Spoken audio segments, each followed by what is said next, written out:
Yeah! What's up, Birmingham? Woo! Now, I'm going to put this here. I'm from Winton Green. So, the warning is, I'm from Winton Green. That's what I'm saying.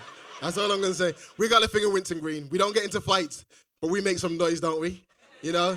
You touch our stuff and we like, whoo! And you don't have to do nothing. The noise is enough to like, I think this guy's serious, innit? Like, you just got to make the noise, and that's how I got out of so many fights. Being a big guy, you know, people look at you like, I can take him, I can take him. The war team like, woo! What they don't realize is, I was scared, man. I was bricking it. But yes, guys, and just talking about bricking it and being scared, one of the things that came to mind today, we've been training and doing this quite a bit. And one of the things that came to mind recently was when we go to funerals as Caribbean people. Now, I've got to be honest with you. I've been to some funerals of, when we say you English people, it's code for being white. And then you've got Caribbean people, which kind of annoys me, because they say Caribbean people, then it's an African funeral, and it's like, well, they're not Caribbean, it's African, but it's still in the Caribbean, and then you get into some kind of argument. So I went to a funeral recently. It's an English one, code for white. And I've got to be honest, you guys do things amazingly on time. Like, it's so great, isn't it? So you're told that the funeral starts at 2:00. You're there at 1:30. With that extra 5 minutes to be ready, I've got my seat, I've got my tissues ready, I've said hi, and then the casket's coming and you're like, oh. And it's on time, the vicar's in, and it's like, yes, Chan was a wonderful man. Let us pray. Then we sing the hymns, and so usually the guys are quite upset because they ain't got a clue what the song is.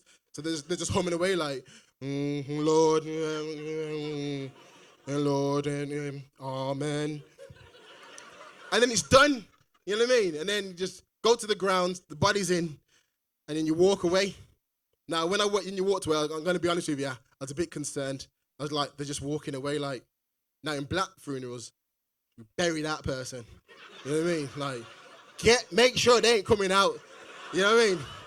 Now, in a black funeral, it's so different. So if the funeral starts at 2:00, we leave at 1:55, okay? Because we don't want to be late. We want to get a seat. You know what I mean? So he's like, oh, quick, we're late. We're going to get there. What time's the funeral start? 2:00. Oh, we got enough time. What's time? 5:55? It'll be all right. You know what I mean? So we get there the same time they're taking the casket out. You know what I mean? Because you don't want to miss nothing. If you're watching the news, you're like, well, they're dead in it. What are you rushing down there for? It's not like going to come back and say anything. So, but I remember one time I was at a funeral, a Caribbean funeral as it was. And we walked in, and there was a sister there. And she was crying. In black funerals, they're very dramatic. You know what I mean? And it's usually the guest who doesn't even know the person. So we're in the funeral, and this lady's there. She's like, ah! Ah! And I was like, sister, what's the matter? Them take him.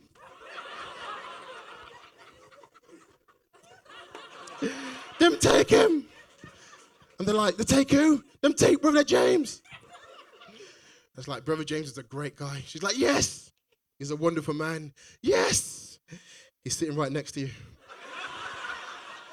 And she looked at Brother James. She went, why, Lord? Take the fool. Take him. Go on, get lost.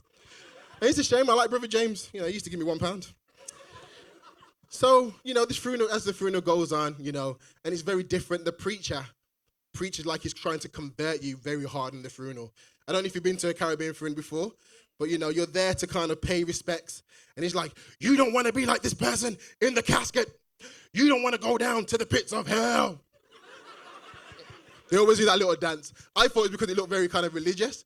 I think the pants are too tight. They're going to make it a bit loose, isn't it? Yeah, it's true. Yeah, especially if they had any wind, then you're in trouble. You guys would have been out, but anyway. So, he's like, you don't want to be that person, do you? Give your life to God. Give it. And then you're thinking, okay, cool. So his message is, give your life to God. 2 hours later, he's still saying the same point. Give your life. I'm like, man, gave our life 2 hours ago. Like, how many lives do we have to give? Do you have to die, get born again, give that life, die, born again, give that life? You're like, how much lives do you think I've got? So he's like, come on, give it. So in the end, after he's finished profusely sweating and wet up the whole carpet, he invites you then in for a baptism into the pool of sweat, because the water's here, why waste it, And he's extremely religious, so after a while he puts his finger in there and says, there's some Jesus wine. Help yourselves out, guys. So now you got to drink the water, holy water. It's nasty. And then, so at a black funeral, there's a part where we've got to go and view the body. Now, I know if you're not used to this, you're thinking, you have to walk down the aisle to go and see dead body. This is what we do, guys. It happens. And so this particular time, me and my family went, and I said to my son, my two boys, come on, let's go and pay our respects. So my first son, the oldest one, was like, yes, Daddy.